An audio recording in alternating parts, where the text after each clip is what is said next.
What's up, everybody? We are back. John Delarose here. Delarose.com. That's DELARROZ.com. You can head over to my newsletter, which is in the link in the descriptions below, and get a free graphic novel and a free science fiction novel, all just for signing up and hanging out. So here we go. This is it. Star Trek official motion picture adaptation. Now, when you see Star Trek, the official motion picture, you're expecting the 1970s motion picture. But no, this is the Chris Pine 2009 motion picture. This is part of the Star Trek Eagle Moss collection, which collects, in theory, every Star Trek graphic novel and comic series ever, except for it's been canceled, and they're missing the last 10 volumes, which are DC's comics from the 90s, which I really wanted, and I'm really upset that this exists, and yet they started collecting those late. Why would you collect this in your right mind over some issues from there? Just poor management of the line early on. I know somebody else took it over a little bit later, and I think he had a little better sense of collectors and all that. But yeah, really a bummer that this exists and those don't. This is volume 7, and after this, I believe we start to get into some interesting stuff that's a little different. Oh, maybe not yet. We get Starfleet Academy after this one, which is, I believe, some later stuff that is also in this timeline. But yeah, I mean, it's the movie, so you're going to get what you get as the adaptation, written by Tim Jones and Mike Johnson, who did the prequel Nero book right before this, and David Messina did the bulk of the artwork here.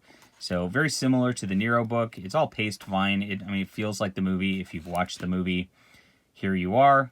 You get a little bit too much talking in this because there's a lot of just talking scenes in the movie, but it is what it is.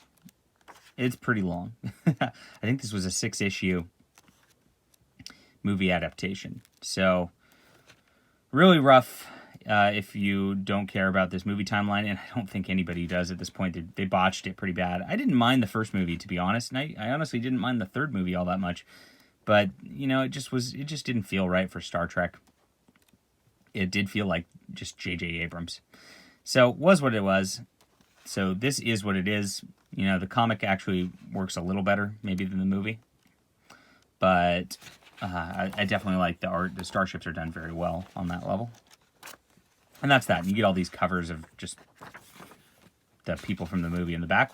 Don't care about that. All right, so that is what it is. You either like the movie or don't.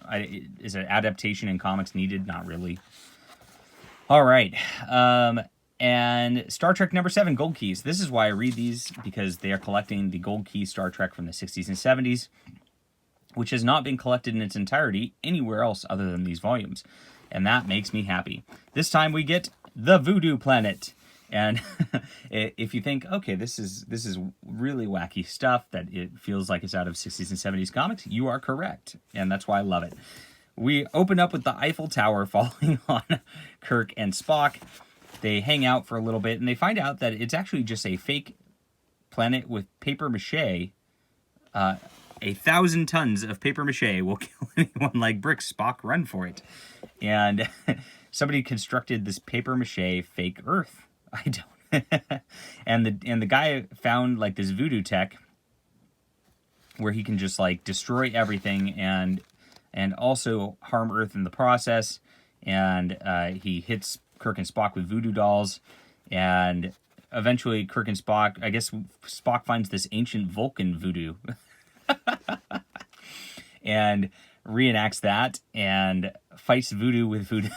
It is really funny and ridiculous. I'm laughing at it, but I really, really had so much fun with this and enjoyed this. This is maybe my favorite issue of the series so far. Dick Wood's the writer of all of these so far, and the bad guy from Voodoo is a ancient dictator who found his own planet and manipulated the people there because he found their voodoo stuff and took over. It's very much a character like Khan, only not. So it's got a lot of Star Trek tropes in it, and it reminds me of a season 3 episode, because season 3 they kind of went off the rails and did some stuff that didn't work out very well. But it did have a fun factor, and this has that fun factor. So that's that. I just can't enjoy the the movie adaptation just because I just am not interested in that timeline at all, unfortunately. No offense to the creators involved. Great Gold Key episode, as usual. I have to say episode issue. So I don't know. I'll give this like a 7 out of 10 because of the balance, which is my average rating for a comic book. We'll move on the series, and I'm not going to enjoy any of the movie adaptations. It's not just this one. If I get a Wrath of Khan movie adaptation, I'm still going to be like, man, I wish they reprinted some of the DC stories, which were originals. So it is what it is. I just would have prioritized getting different books done faster so that we didn't run into the problem that we're running into with this cancellation. So, oh well. All right, that's it, guys. Hit that like and subscribe button. We'll be back soon.